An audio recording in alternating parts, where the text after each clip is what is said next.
Hello friends, welcome back to my YouTube channel. Today in this video we'll be going to study about the liver structure. Okay, so here we'll be going to see about the liver structure. This is the liver. Okay, we'll be going to see the parts of the liver. First, let us know how much kg of liver will be. Liver will be 1.5 kg, and the location of the liver will be, liver lies mainly in the right upper quadrant of abdomen. Okay, it will lies on the right upper part of quadrant of abdomen. Okay, under the covers of ribs. It will be under the cover of the ribs on the right side. It will be present on the right side. Okay, this is about the liver. And one more thing you need to know, that liver is also called as kitchen of our body. Okay, it is also called as kitchen of our body. Now we'll be going to see the names of the liver. Here you can see this is the left lobe. Okay, and this one is the right lobe. Okay, the sickle type shape, C type shape you are seeing here, like so. This one is a falciform ligament. Falciform ligament. Okay, and this is the vein which you are seeing is a hepatic artery. Okay, and the vein this you are seeing is hepatic portal vein. Okay, and this is a common bile duct. This is the common bile duct which connects the all arteries and veins. Okay, which connects the all arteries and veins, which connects the all vein. And this is the gallbladder, and this is a duodenum of small intestine. Okay, and this is the stomach, and this is a spleen, some sponge like stomach like a pouch like a thing which is arising from the stomach is a spleen. Okay, now here we'll be going to study about this separate parts. So what is this falciform ligament? This is a thin fibrous ligament. It will be the thin, you can see it is very thin, and it is fibrous ligament which will separate these two lobes.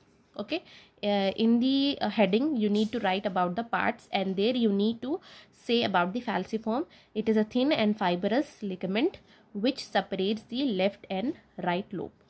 Okay, and it also connects the abdominal wall. It connects these lobes, or this part will be towards the abdominal wall. It will connect the lobes to the abdominal wall. Okay, finish. Now you need to write about the common bile duct. What is this common bile duct? It will carries bile out to the ovaries. So it will carries the bile out the liver.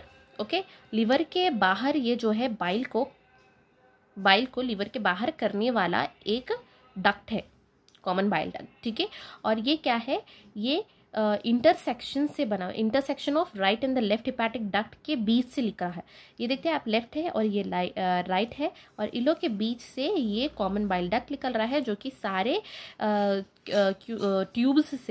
सारे tube से bile collect कर ये bile को liver के बाहर करता है. ये लिवर के बाहर से स्टमक में आ रहा है, यहाँ पर ये रिलीज करेगा और यहाँ से वो इंटेस्टाइन में जाएंगे. ठीक है, और हिपैटिक आर्टरी क्या है? ये आर्टरी के बारे में जब हम बात करते हैं, आर्टरी का मतलब ही ये होता है कि ऑक्सीजनेटेड ब्लड कैरी करता है. तो यही लिखना है आपको, ये मेन ब्लड वेजल है जो कि ऑक्सीजनेटेड ब्लड कैरी करते हैं. So you need to write that main blood vessel that supplies the liver with oxygenated blood. And here this is a portal vein. Vein मतलब डीऑक्सीजनेटेड ब्लड कैरी करेगा, पता है.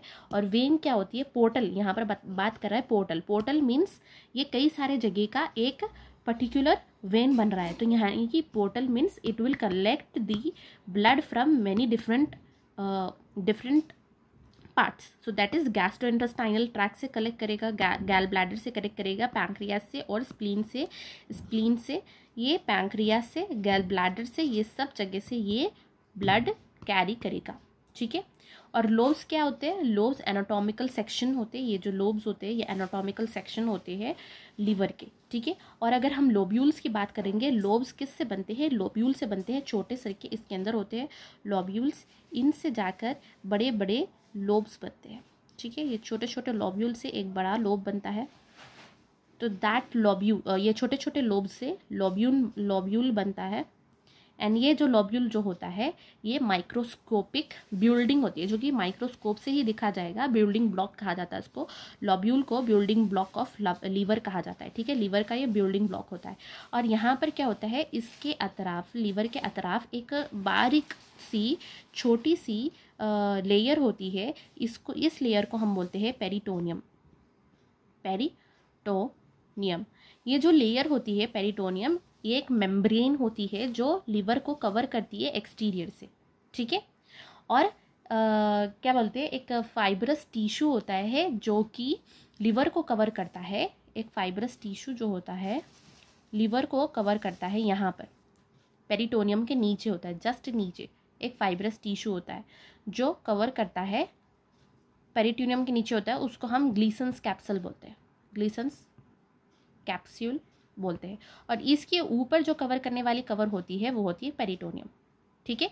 ये पेरिटोनियम क्या करती है, लंग्स को प्रोटेक्ट करती है फिजिकल डैमेज, लीवर को प्रोटेक्ट करती है फिजिकल डैमेज से. ठीक है. It will protect the liver from a physical damage. ठीक है. ये चीज़ें ये हो गया स्ट्रक्चर्स. अब इसके बाद हम एक और एक चीज़ बात करते हैं. लीवर के पास ये 2 लोब्स हमें दिखाई दे रही है, इसके नीचे भी और 2 लोब्स होते हैं.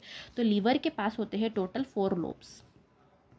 टोटल 4 लोब्स होते हैं. एक होती है लेफ्ट, और दूसरी होती है राइट, और तीसरी होती है कॉर्डेट, स्मॉल कॉर्डेट, और चौथी होती है क्वाड्रेट लोब. ठीक है. और ये पूरे जो है ये जो राइट और लेफ्ट लोब है ये फैल्सिफॉर्म लिगामेंट से डिवाइड होंगे, जो कि सिकल शेप होगा. ठीक है. ये सारा हम स्ट्रक्चर के बारे से पढ़ लिए. आप देख सकते हैं इसका लोकेशन के बारे से पढ़ लिए हम, और इसका केजीज के बारे से पढ़ लिए. लोकेशन, केजी, लोब्स कितने हैं, और ये क्या क्या तरीके से वर्क करता है. So this is the structure of liver. And if you are new on my channel, please subscribe my channel, share my channel with your friends. Thanks for watching.